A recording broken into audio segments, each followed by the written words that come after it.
Good morning, students. Today we will see the history subject. In that lesson 4, the Vedic civilization, we will continue. In previous lecture, we have seen the Vedic literature.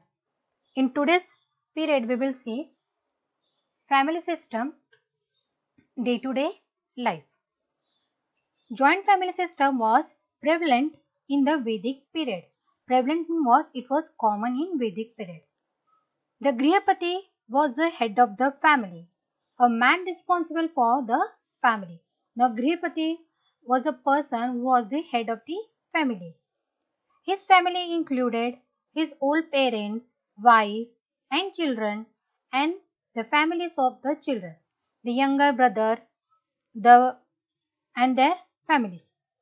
This family system was patriarchal. Patriarchal means what, students?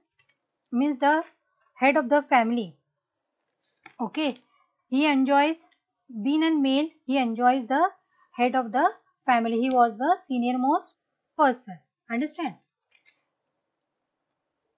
In the initial period, there were references to women scholars such as Lopamudra, Gargi and Maitri in Vedic literature. So in previous Vedic literature, there were the women scholar also, students. However, slowly the restriction on women in the family and society become secondary. So what are the restriction on the women? They came to the secondary level. Okay. The houses during the Vedic period were earthen or wattle and dub constituents. Now what do you mean by the word wattle and dub, student? Here means the combination of wet soil, clay, sand, animal dung and straw. Wattle means woven lattice of wooden strips which is dubbed with clay mixed with cow dung, a house called griha or shala. So in the Vedic period, the houses were known as griha or shala. The diet of the people mainly consists of cereals like wheat, barley and rice. From this, they made different preparation. The word like Java, Gudam, Viri, etc. can be found in the Vedic literature. Now here, Java means what? Barley. Then Gudam means what? Wheat. And rice means what? Vrihi. So these were the different names were given to the cereals in the Vedic literature. The Vedic people relished milk, then yogurt, ghee, butter, honey, black gram, that is urad, then masoor, lentil, sesame and meat were also a part of their diet. Understand, students? So all these things were their part of the diet in the Vedic literature. People in the Vedic period used cotton and woolen garments. They also used the valkal or clothes made from the bark of the tree. So this is the bark of the tree. From this they also used to make clothes. Similarly, animal skins, this were also used as clothing. Man and women used gold ornaments, flower garlands, strings made up of beads, a kind of pendant called Nishka seemed to have been popular. It was also used as currency. So have you understand, student? Now singing, playing musical instrument, dance, then board games. In Vedic literature, these were the board games. They used to play a lot. Then chariot race and hunting were the means of recreations. Their main musical instruments were veena, shattantu, cymbals and conch. Percussion instruments like damru and mridanga were also used. So these were the instruments they were used in the Vedic literature. Understand, students?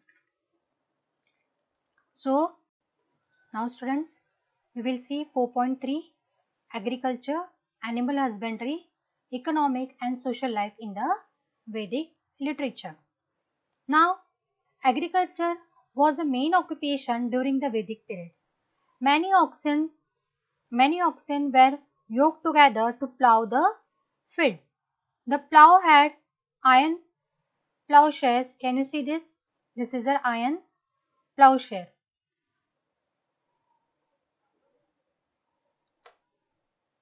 The Atharva Veda consider insects, pests and other animals that destroy crops and suggests certain remedies like cow dung as a manure. Understand student? So in Vedic period, in Atharva Veda, already we have seen in Vedic literature that it consists of the pest, animals and that destroy the crops means medicinal herbs. Understand? Now, during the Vedic period, animals like horses, cow and dogs had special importance. Okay. Then cow were used as a mean of exchange. That is why cow were highly prized. People took special care to ensure that their cow would not be stolen. The horses was valued because of its speed. The Vedic people were skilled in taming the horses and harnessing them to the chariots. So this is a chariot. The chariots in the Vedic period had spoked wheels. Can you see this? Spoked wheels which are lighter than solid wheels. The horse-drawn and spoke wheels chariots of the Vedic period were steep and speedy. So in the textbook the picture is also there. Horsepower is a unit of measuring power, the rate at which work is done by an engine. In this period, apart from agriculture and animal husbandry, several other occupations had flourished. Artisans and people practicing various occupations were an important part of social system. They form independent organization known as shrenis or guilds. Now what happened students in Vedic period? One organization was formed, okay, and that was name was given to the organization was shrenis or guilds. The head of the guild was known as Shreshti, and whichever the member was the head in that guild was known as Shreshti. However, slowly the status of skilled artisans become secondary. So slowly the skill the artisans having they came to the secondary level. Okay. Now during this period there were four varnas which were they?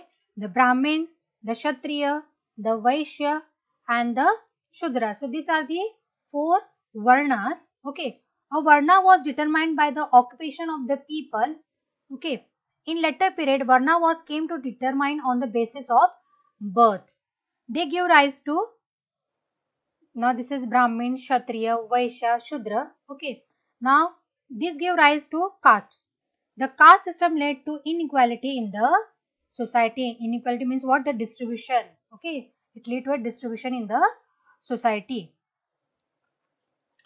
Now during the period, Vedic period, certain notion means what students? Conceptions, belief of something. Understand? About leading an ideal life had become well established. There were four stages. These were the four stages, okay, or four ashramas from birth to death. The first ashrama, this is the first ashrama, okay, was known as the Brahmacharya ashrama. Can you see this? This is the first ashrama known as Brahmacharya ashrama, or the period of staying with Guru to learn with him. Can you see student in this picture? One Guru is there, okay, and some students are sitting. So this was the first ashrama was known as Brahmacharya ashrama, okay, staying with the Guru and to learn with him. The next stage after the successful completion of Brahmacharya, after this completion, the next stage was Grihastha ashrama. This is the Grihastha ashrama. What happened in this stage? It was expected that during this period, a man would carry out his duty towards his family Now in this Grihastha Ashrama, students, what would happen? A man would carry his duty toward his family and society with the help of his wife. Can you see here? The third stage. Now this is the third stage, was known as Vanaprastha Ashrama. Okay, can you see in this?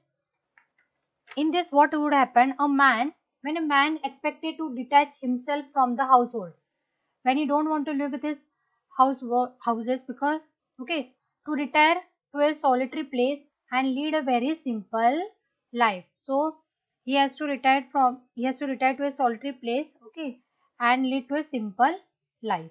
The fourth stage here, now this is the fourth stage, was the Sanyashrama. Okay, at this stage, the conviction was to renounce all relations, lead life in order to understand the meaning of human life and not stay in one place. Now in this stage, it was the stage that the person would not remain in the one place. Okay, so all these were the four ashramas. Okay, so have you understood? With the picture I have shown you, so it won't be difficult you to understand. Okay, students. So I am ending this chapter here only. So in next period we will see the 4.4 and 4.5 point. Understand? So thank you. Bye bye.